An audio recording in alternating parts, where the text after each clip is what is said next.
오늘은 20대 후반에 자식을 둔 엄마의 사연입니다. 자식이 장성해서 취직을 했으면 하는데 그러지 않는 아들에 대해서 사연자는 너무 답답해합니다. 성장한 자식을 둔 부모님들이 들으시면 좋을 내용이 담겨 있습니다. 법륜 스님의 자애로운 말씀 함께 들어보시길 바랍니다. 그럼 시작하겠습니다. 올해 28살 된 외아들이 대학을 다니다가 휴학하고 인도에 봉사활동을 다녀왔습니다. 지금은 대학을 졸업했는데 취직도 하지 않고 단체에서 봉사활동을 하고 있어서 온 가족이 고민이 많습니다. 어떻게 해야 할까요? 외아들로 태어난 게 무슨 죄입니까? 왜 그 아이는 외아들이라는 이유 하나로 하고 싶은 일을 하지 못하고 온갖 무거운 짐을 져야 합니까? 그 아이가 이 세상에 태어날 때는 그냥 한 인간으로 태어났습니다. 그런데 우리는 외아들이라는 이름으로 그 아이에게 무거운 짐을 지우려고 합니다. 그 아이가 신부가 되든 목사가 되든 스님이 되든 결혼을 하든 안 하든 그것은 그 아이의 자유입니다. 외아들이므로 이렇게 살아야 한다고 짐을 지우려는 생각을 바꾸셔야 합니다. 남을 해치는 것, 남의 물건을 훔치는 것, 성추행해서 타인을 괴롭히는 것, 거짓말을 하거나 욕설을 해서 남을 괴롭히는 것, 술을 마시고 마약을 하고 담배를 피우는 것은 자신에게나 남에게 나쁜 영향을 주기 때문에 그런 것에 대해서는 조언을 해주어야 합니다. 그러나 그런 행동만 하지 않는다면 그 아이가 어떤 인생을 살든지 그건 그 아이의 자유입니다. 부모는 부모의 의무만 하면 됩니다. 성인이 될 때까지 먹여주고 재워주고 학교에 보내주면 되는 겁니다. 그 이상 해줄 수 있으면 해줘도 좋지만 안 해준다고 해서 부모의 잘못은 아닙니다. 새끼 새가 날지 못할 때는 어미 새가 먹이를 먹여서 키워줄 의무가 있습니다. 그러나 새끼가 날 수 있게 되면 먹여주지 않습니다. 그때부터 새끼 새는 자기 먹이를 자기가 해결하는 겁니다. 그리고 어미 새가 되어 또 새끼를 낳고 먹이를 먹이고 일정한 시간이 지나면 또 새끼 새는 어미 새가 되어 독립을 합니다. 독립을 하는 새라야만 새끼를 낳고 키울 수 있습니다. 자기 먹이도 해결하지 못하는 새가 어떻게 새끼를 낳겠습니까? 우리네 부모들은 다 자란 큰 새를 날지 못하고 먹이도 스스로 구하지 못해 어미가 먹이를 줘야만 살 수 있는 새처럼 자식을 만들어 버립니다.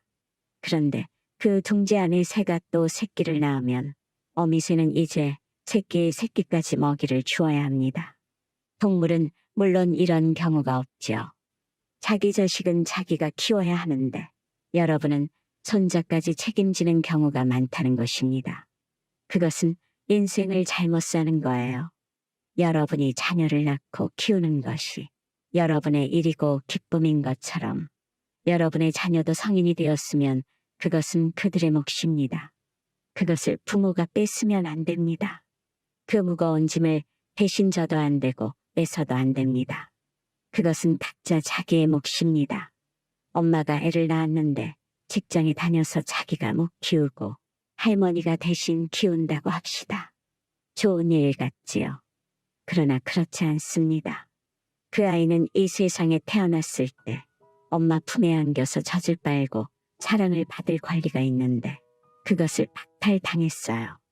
엄마는 아이를 낳고 품에 안고 그 아이를 키움으로써 아이와 정을 나눌 의무와 권리가 있는데 그것을 돈 때문에 포기한 거예요.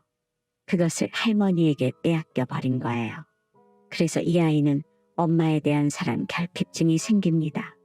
할머니의 사랑은 좋은 면도 있지만 옛날부터 할머니가 키우면 아이 버릇이 나빠진다고 하잖아요. 엄마하고 아이 사이에 갈등이 생기면 아이는 엄마를 좋아하지 않고 엄마를 건너뛰어 할머니를 좋아하게 됩니다. 그러면 할머니 때문에 아이 망쳤다는 비난이 따릅니다. 할머니는 힘들게 애 키워주고 욕 얻어먹게 되는 것입니다. 이것은 의도가 나빴던 것이 아니라 무지 때문에 생긴 것이지만 결코 좋은 일은 아닙니다.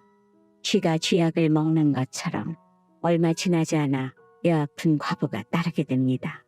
아들, 딸이 20살 넘으면 결혼을 하든지 말든지 애를 낳든지 말든지 그것은 그들의 문제입니다. 자녀가 20살을 넘긴 사람은 절에 와서 하루 종일 염불하고 기도하고 봉사하고 사세요. 남편이 돈 벌어주면 조금 나누어서 보시하고 안 벌어다 주면 적게 쓰고 살면 됩니다.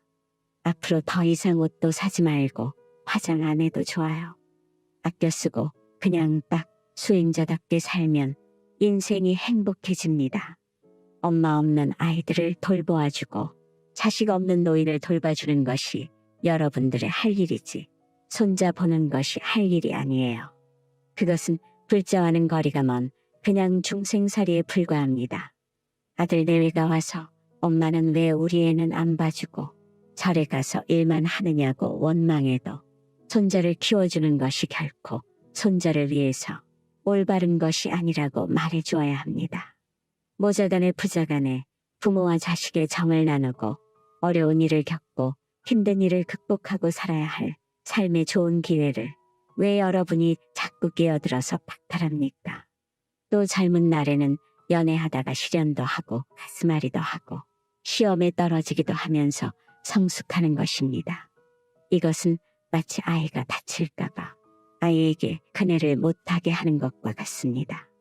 아이가 그네를 탈 수 있도록 내버려둬야 몇 번 떨어지고 다치고 부러지면서 그네를 탈 수 있을 것 아니에요.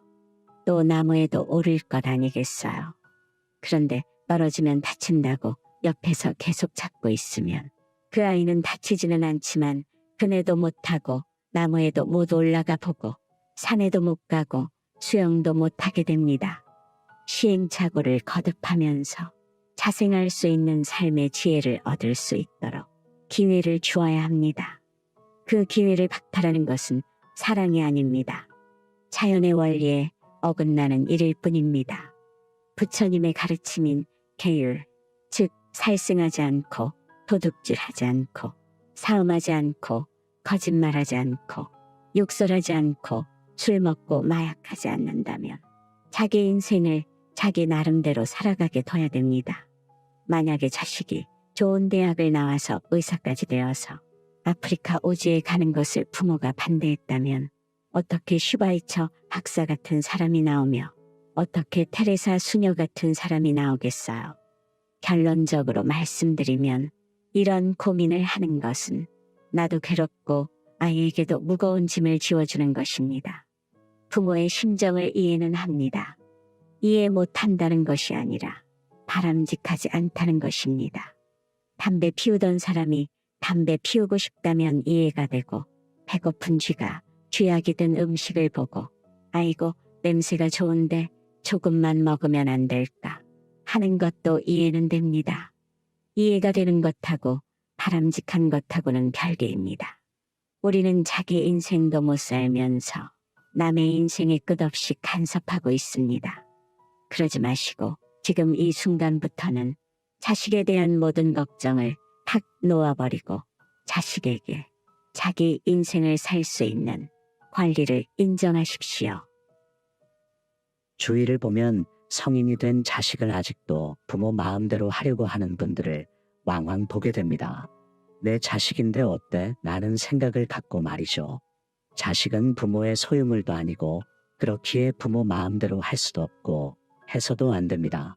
어릴 때 키웠던 그 기억에서 벗어나지 못해서 성인이 된 지금도 그때 그 기억으로만 대하면 자식은 아마 평생 부모의 그늘에서 벗어나지 못하고 한평생 부모에게 의지하며 살지 않을까 생각됩니다. 오늘 법륜 스님께서 하신 말씀도 이런 이치에서 하신 말씀인 것 같습니다. 다 큰 자식은 헐헐 날려 보내야 한다고 말이죠. 성인이 된 자식 그냥 놓아두시고 스님 말씀처럼 내 남은 인생을 잘 닦아 나가시는 게 좋지 않을까 생각해 봅니다. 오늘은 여기까지입니다. 시청해 주셔서 감사합니다.